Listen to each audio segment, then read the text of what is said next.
El banco te presta 200.000 euros y otra persona, tu inquilino, te paga la cuota cada mes. Y dentro de 25 años la casa es tuya habiendo puesto básicamente la entrada. Suena a truco de magia. Ahora el otro método. Metes tu dinero pulsando un botón, te olvidas y el mercado trabaja por ti mientras tú duermes. Sin llamadas a las 3 de la mañana porque se le estropeó la caldera. 2 caminos para hacerte rico. Hoy los pongo cara a cara. Comodidad, rentabilidad, gastos, impuestos y lo que de verdad te importa. Cuánto te va a amargar la vida una opción y cuánto lo hará la otra. Y al final del vídeo te enseño un truco para quedarte con lo mejor de los dos mundos y que no tengas que elegir. Vamos primero a hablar del primer punto, que es la comodidad. Aquí no hay color. Abrir una cuenta en un broker donde vas a comprar tus ETF. Elegir uno, el que tú quieras, el que siga la evolución del S&P 500, del MSCI World y programar una aportación periódica. Te lleva literalmente una tarde, sin notario, sin papeleos, desde el sofá. El piso es todo lo contrario. Buscar piso, negociar, reformar, amueblar, elegir un inquilino. Meses y meses de trabajo antes de tú poder empezar realmente a ver el primer euro. La primera ronda se la lleva por goleada los ETF. Vamos por el asalto 2, la pasividad de nuestra inversión. Un ETF indexado es lo más parecido que tenemos a una inversión 100% pasiva, que no dependa de nuestro tiempo.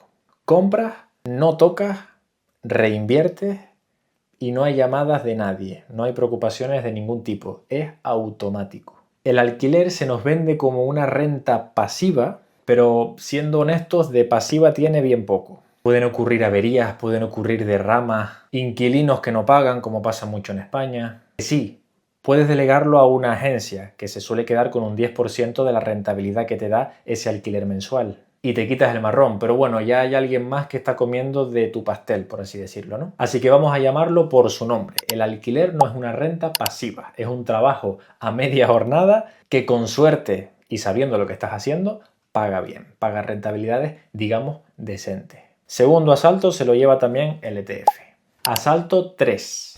Impuestos. Aquí la cosa se equilibra porque tiene trampa por los dos lados, tanto por los ETFs como con la inversión inmobiliaria. Cuando vendes tu participación en un ETF, con ganancias pagas lo que se llama el IRPF del ahorro, que en España va desde un 19% para beneficios de hasta 6.000 euros hasta un 30% para ganancias superiores a 300.000 euros. Hay que encajarnos en esos tramos de tributación. Ojo, nunca vas a cotizar por lo que has aportado. Solo vas a cotizar por las ganancias que hayas tenido. Por vender con ganancias, básicamente. En España hay una pega. Si de repente te arrepientes de tu inversión y quieres pasar de un ETF a otro, vas a tener que tributar por ese peaje, ya que vas a tener que vender uno para comprar otro.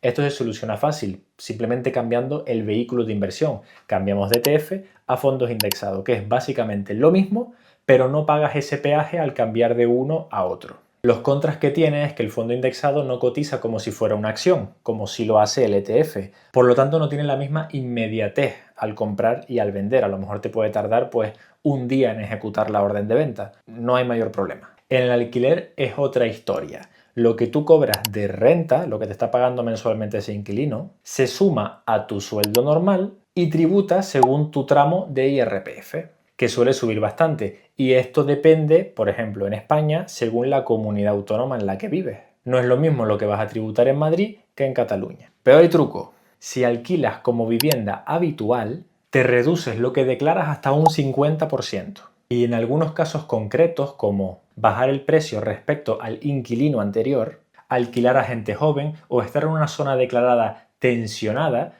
puede llegar hasta el 90%. Eso sí, ese 90% es el caso más favorable, no lo normal. La mayoría de gente se queda entre un 50 y 60%. Y antes de calcular tu rentabilidad cuando vas a comprar un piso, cuando vas a invertir en vivienda, no te quedes solo con lo que te costó la vivienda y lo que estás ganando de alquiler. No cometas ese error. Ya te puedes empezar a descontar los gastos para saber la rentabilidad real, la rentabilidad neta. Intereses de hipoteca, IBI, comunidad, reparaciones, etc.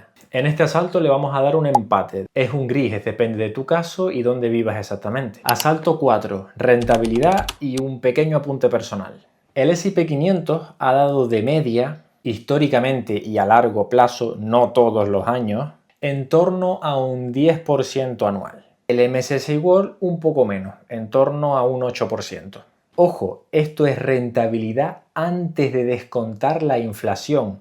No es rentabilidad neta, tu dinero cada año vale menos. Por lo tanto, ese algo menos que vale, tienes que restárselo a la rentabilidad que estés consiguiendo con tus inversiones. No nos hagamos falsas ideas. Y como siempre, rentabilidades pasadas no nos aseguran rentabilidades futuras. El alquiler en España, por otro lado, suele dar una media de una rentabilidad bruta del 7%. Aunque, como todo lo que hemos hablado de inversiones inmobiliarias, varía mucho según en la zona que residas.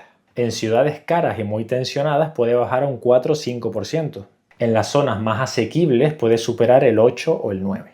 Y volvemos lo que antes hablábamos de antes de inflación, ahora hablamos de rentabilidad bruta. Después de gastos y de impuestos nos va a quedar nuestra rentabilidad neta. Tenemos que ser capaces de sacar la neta de la inversión en ETF y la neta de inversión inmobiliaria para no llevarnos de nuevo a engaño. Sobre el papel ganarían los ETF si nos quedamos con la rentabilidad neta, pero aquí viene mi apunte.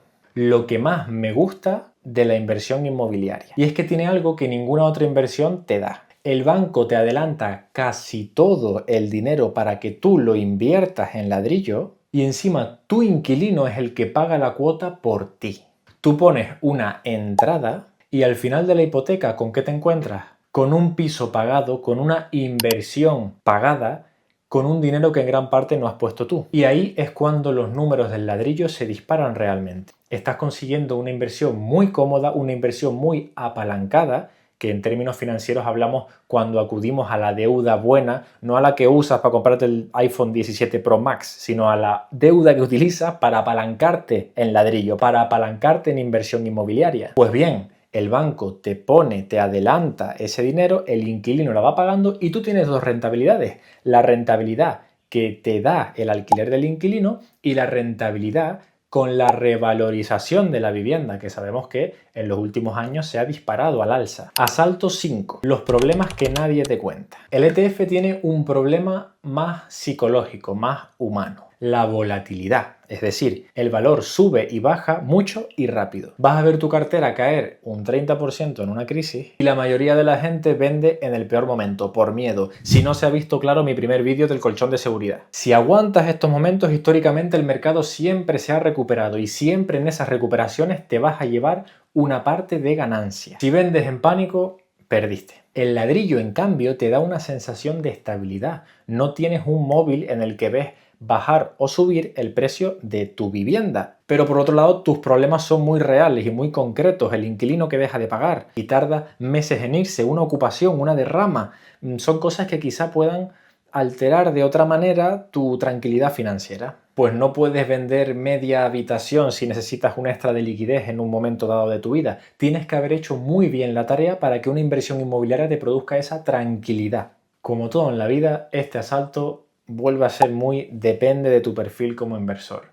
Depende de cuánto riesgo estás dispuesto a aguantar, depende de cuál de los dos tipos de inversión encajen más con tu persona. Vamos con la conclusión entonces. ¿Cuál gana de los dos, Fabio? ¿Cuál es mejor? ¿La inversión en ETF o la inversión inmobiliaria? Pues aquí viene mi conclusión personal. Y la pregunta anterior era una pregunta trampa. ¿Por qué? Porque sí, puedes combinar lo mejor de los dos mundos sin descapitalizarte totalmente por el camino y no tener un duro más que para invertir. Hay un concepto llamado la pignoración.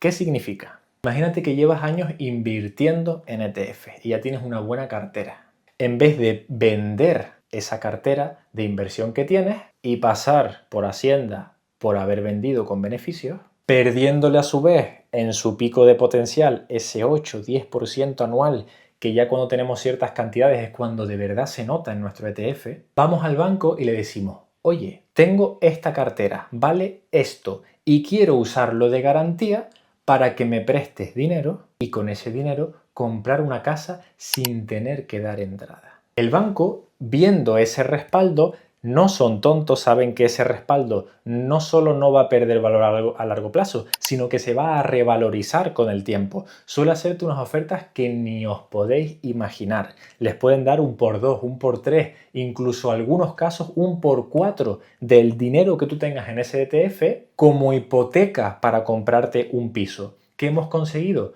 No nos descapitalizamos. No tenemos que vender nuestro ETF en su mejor momento de rendimiento, no tenemos que vender esquivando tributar por nuestras ganancias latentes y tenemos un apalancamiento, les aseguro, con de los mejores tipos de interés que te pueden ofertar porque se considera una garantía muy sólida. El banco relaja mucho los tipos de interés cuando un inversor le viene a pignorar su ETF para pedir deuda. Pero cuidado, el préstamo no es gratis, acabo de decirlo. Un interés bajo no quiere decir un interés cero. Tu cartera a largo plazo tiene que rendir más que este interés del que estamos hablando. Y bueno, no es tan simple como parece, tiene una serie de riesgos a lo que te expones si el mercado mete un bajón muy fuerte y ese aval que tú tienes para ese préstamo hipotecario pierde mucho su valor, por eso hay que ser muy estratégico a la hora de ejecutar esta jugada. Pero bueno, eso lo vamos a dejar para otro vídeo. Bueno, con esto te lo dejo a ti. ¿Qué piensas que es mejor, la inversión en ETF o la inversión inmobiliaria? ¿Cuál se adapta más a ti? ¿Quieres aprender más sobre estos temas? ¿Quieres aprender un poquito más de la pignoración? ¿Que te dé algún ejemplo de ETF seguro para invertir a largo plazo? ¿Que te dé esa tranquilidad financiera que buscas? Déjamelo en los comentarios, déjame tu me gusta y nos vemos en el siguiente vídeo.